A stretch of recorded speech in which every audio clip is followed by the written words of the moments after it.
Boa noite, pessoal. Eu sou o professor João e essa é a nossa videoaula de hoje, falando de física radiológica, mais especificamente sobre o modelo atômico de Bohr.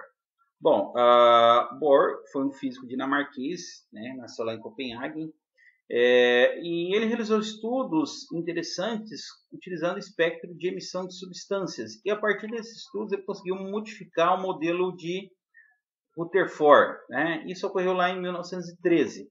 Bom, no século XX era conhecido um fato de que a luz branca, como por exemplo a luz solar, ela poderia ser decomposta em diversas cores, tá? Bom, o exemplo mais clássico que a gente tem disso, né, bem do nosso cotidiano, é quando a gente tem dias chuvosos, por exemplo, né, a atmosfera fica cheia de gotículas, né, fica cheia de água no estado gasoso, né? Então aumenta a concentração de água no estado gasoso. E existe um fenômeno físico chamado de refração, que consiste no seguinte, né? Quando quando a luz passa de um meio para o outro, ela sofre um desvio de sua direção de propagação, né? Esse fenômeno é chamado de refração. Por exemplo, quando você chega próximo, quando tem uma pessoa dentro da piscina, né? Se você chegar próximo dessa pessoa, se você olhar ela, a parte que está fora da piscina você enxerga de maneira normal. Quando você olha a parte que está dentro da piscina, parece que ela ficou mais curta, né? Porque parece que ela sofreu uma deformação. É que na verdade a luz que emerge de dentro da piscina, ela sai da água e passa para o ar. Nesse processo, ela sofre um desvio de sua direção, tá? Então, isso é chamado de refração. A luz branca, se sabe que ela é a composição de todas as cores, né? Ou seja, todo o espectro colorido, né, que a gente tem lá no arco-íris é a mistura que dá o branco, né? Então, por exemplo, a luz branca que é emitida do Sol em dias chuvosos, como eu havia dito, ela passa por essas gotículas, então ela vai do ar para a água, então ela sofre mudanças de sua direção. Essas mudanças de sua direção faz com que diferentes frequências, né? Por exemplo, o verde tem uma frequência, o vermelho outra, o amarelo outra, o laranja outra. Então essas diferenças de frequências e consequentemente de comprimentos de onda, elas sofrem desvios diferentes. Então uma desvia mais, outra desvia menos. E aí, nesse processo, a gente tem a separação da luz branca nas diversas cores. E aí forma aquele perfil de arco-íris que a gente conhece. Tá? Então, isso já era conhecido lá no século XX. Né? E aí, basicamente, o que a gente tem um experimento bem bacana de se fazer, bem simples, né? Que consiste de você emitir uma luz branca, como, por exemplo, a luz solar, e você vai guiar essa luz, né? Como é que você vai guiar, né? Você vai colimá-la, né? De forma que você tenha apenas um feixe dessa luz, né? E esse feixe, né? Vai sair um feixe de luz, ele vai atingir uma peça chamada de prisma. O que é um prisma? Prisma é uma peça, né? Triangular, formada por um material transparente, como, por exemplo, o vidro ou o acrílico mesmo, né? Então, quando a luz branca passa aqui, lembrando que a luz branca ela é a composição de todas as cores. Ao passar pelo prisma, né, diferentes cores sofrem diferentes desvios. Né? A gente vê aqui, por exemplo, o violeta desvia mais e o vermelho desvia menos. Né? Então, maior comprimento de onda, menos desvio. Menor comprimento de onda, mais desvio. Né?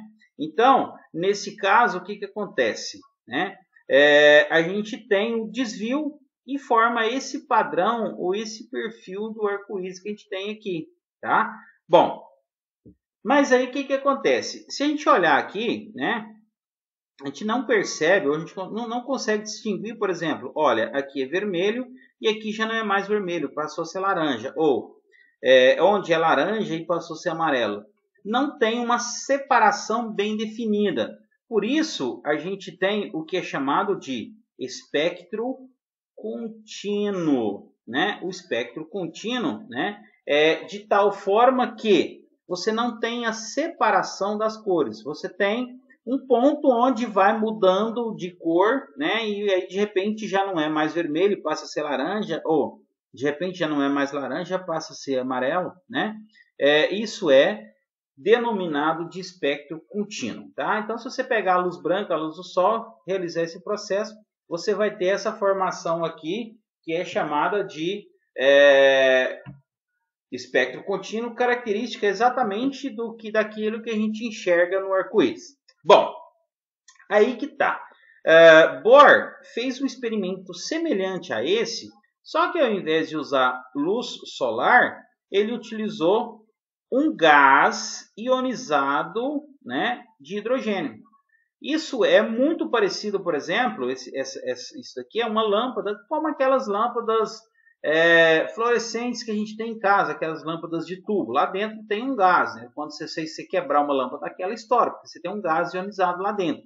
Só que especificamente, lá no experimento de Bohr, ele usou um gás de hidrogênio, né? Um gás de hidrogênio ionizado, e aí esse gás emitia uma luz, né? Ele realizou o mesmo procedimento, né? Ele colimou essa luz para que tivesse um feixe bem definido, só que esse feixe, ao passar pelo prisma, né, sofreu um processo de desvio de direção, mas se a gente observar aqui, ó, não formou um espectro contínuo, igual no experimento anterior, formou um espectro descontínuo. A gente verifica que foram formadas apenas pontos, né, de emissão de luz, né? A gente verifica aqui, ó, que foram formados, aqui eu tenho um pontinho, aqui eu vou ter um pontinho luminoso, aqui outro pontinho luminoso, e assim sucessivamente, né?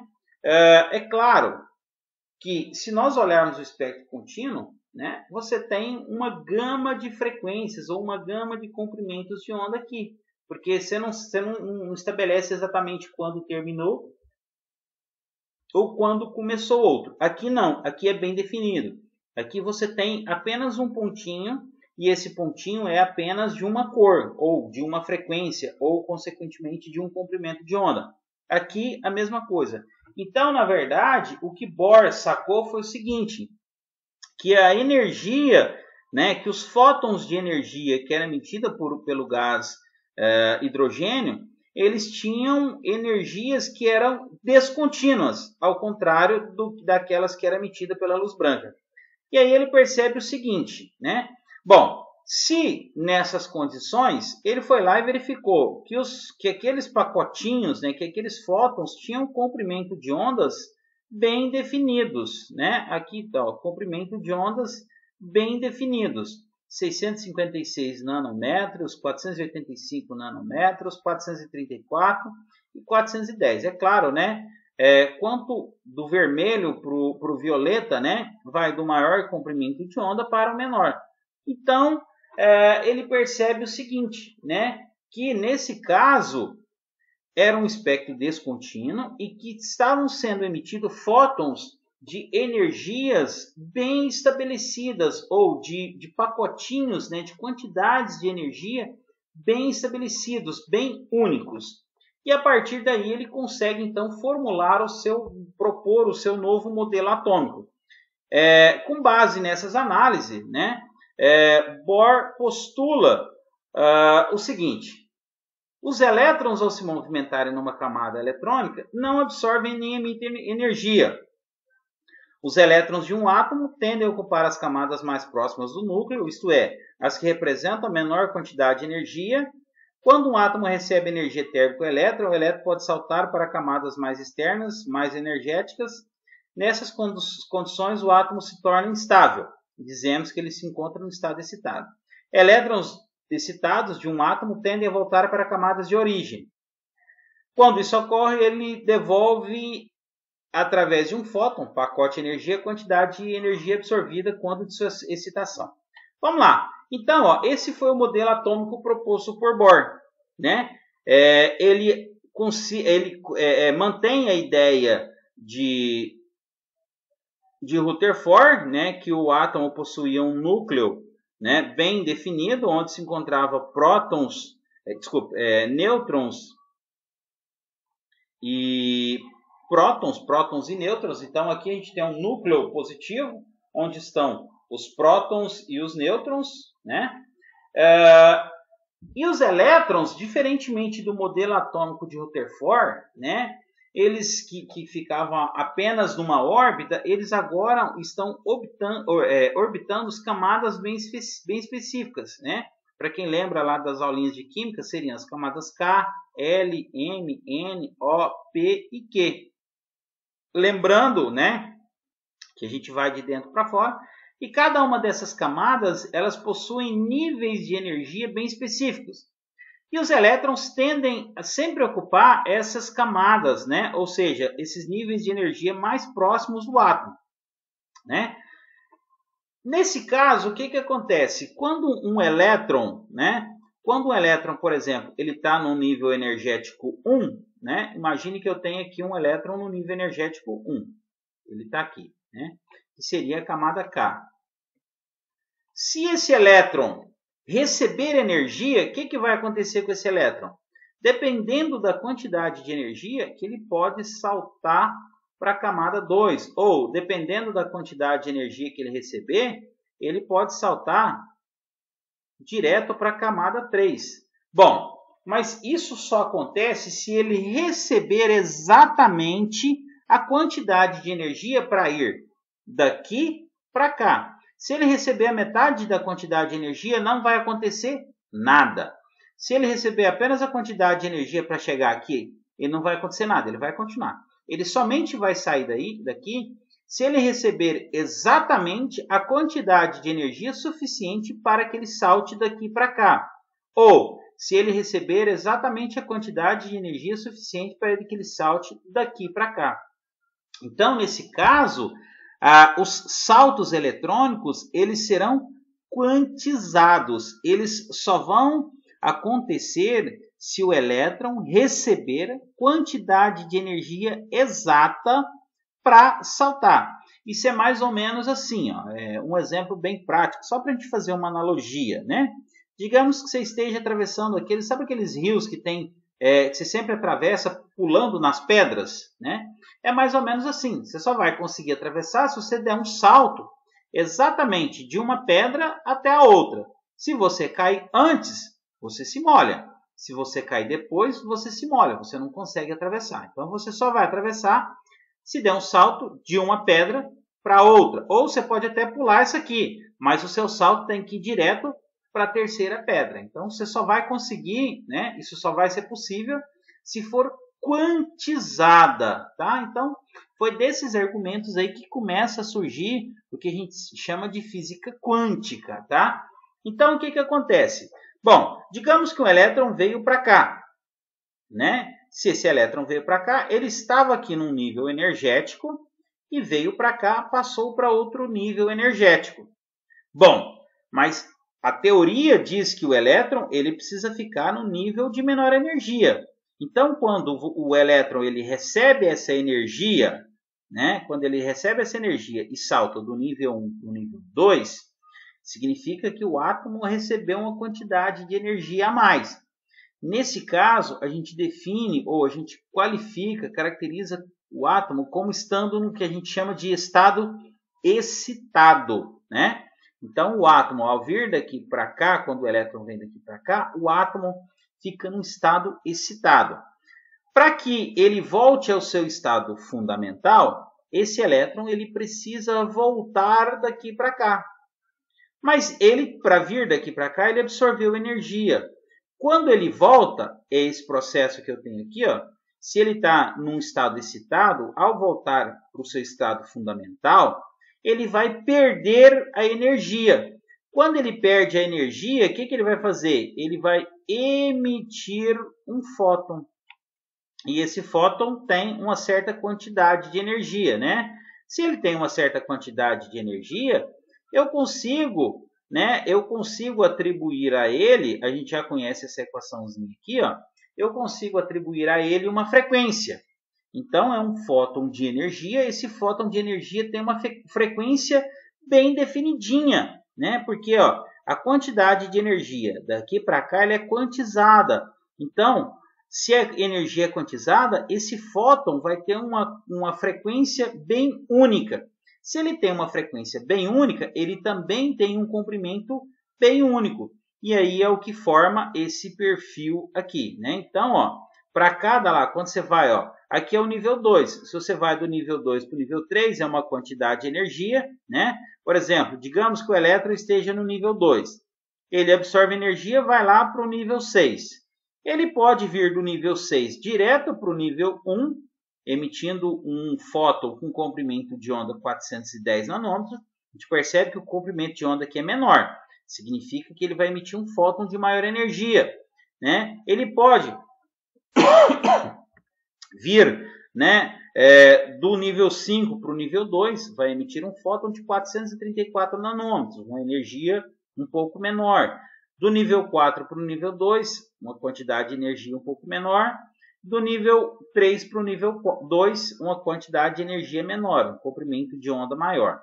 Então, tá vendo? O elétron ele pode saltar, desde que ele não vai dar um salto, por exemplo, daqui, ó, até aqui. Ele vai dar um salto daqui ou até aqui, ou daqui até aqui. Por quê? A energia, ele só absorve se a energia for exatamente a quantidade de energia entre esse nível e esse nível. E aí, ao estar no estado excitado, ao voltar, ele vai emitir esse fóton de energia, tá? Ele vai emitir esse fóton de energia. Se o fóton tem uma certa quantidade de energia, eu consigo calcular a frequência. Se eu tenho a frequência, eu consigo atribuir a ele um comprimento de onda. E aí é exatamente isso que acontece aqui, tá? Eu tenho vários fótons sendo emitidos nesse processo, porém cada um com uma certa quantidade de energia bem definida, o que faz com que ele tenha uma frequência e um comprimento de onda bem definido, formando então um espectro descontínuo. Então isso daqui é um fóton com uma certa energia, isso é outro fóton com outra energia, isso é outro fóton com outra energia e assim sucessivamente, ok? Então esse é o modelo atômico de Bohr, tá? Bom, mas e aí, como é que faz para calcular essas energias e para descobrir quais são os comprimentos de onda referente, né? Para saber qual é a cor que vai ser formada? Basta utilizar essa equaçãozinha aqui, ó. Basta utilizar essa equaçãozinha. Deixa eu até dar um zoom aqui, porque ela ficou um pouco pequena, né? A gente percebe o seguinte, ó, que para cada nível de energia ou camada eletrônica, né? Só lembrando lá da nossa figurinha, né? Que a gente tem, ó, nível 1, nível 2. Nível 1 é aquele mais próximo do núcleo, nível 2 é mais afastado, nível 3 mais afastado ainda, né? Então, quanto mais próximo do núcleo, né? Será o nível 1, ou nível 2, ou o nível 3, ou o nível 4. E aí eu vou calcular a energia utilizando essa equaçãozinha, tá? Como é que funciona isso? Vamos lá. Digamos que eu tenha energia no nível 1. Aí o que eu vou fazer, né? Eu vou utilizar aqui, ó, nível 1, então no lugar do N, vou utilizar 1, que é o nível de energia 1. Então vai ficar menos 13,6 eletronvolts dividido por 1 elevado ao quadrado. Qualquer número elevado ao quadrado é ele vezes ele mesmo. Então vai ficar 1 vezes 1, 1. Então, no nível 1, no nível 1, a energia vai ficar, então, 13,6. É o que a gente enxerga aqui, ó. Eu até já coloquei a resolução aqui, ó. No próximo nível, que seria nível 2, então ficaria o E2. Então ficaria 2 elevado ao quadrado, 4. Né? Então, 13,6 dividido por 4, isso vai dar 3,4. Né? Então, ó, a gente vê que o nível energético que a energia do nível 1 é 13,6. A energia do nível 2 é 3,4. Então, ó, aqui ó, eu tenho 13,6, aqui eu tenho 3,4. Se eu fizer daqui para cá 13,6 para 3,4, dá 10,2. Então, esse fóton, né, quando o elétron vai daqui, ele absorve 10,2 eletronvolts. Se ele voltar nesse processo aqui, ele vai emitir um fóton. E esse fóton vai ter energia de 10,2. Lembrando, energia de 10,2 eletronvolts. O H é a constante de Planck, 4,14 vezes 10 a menos 15 eletronvolts.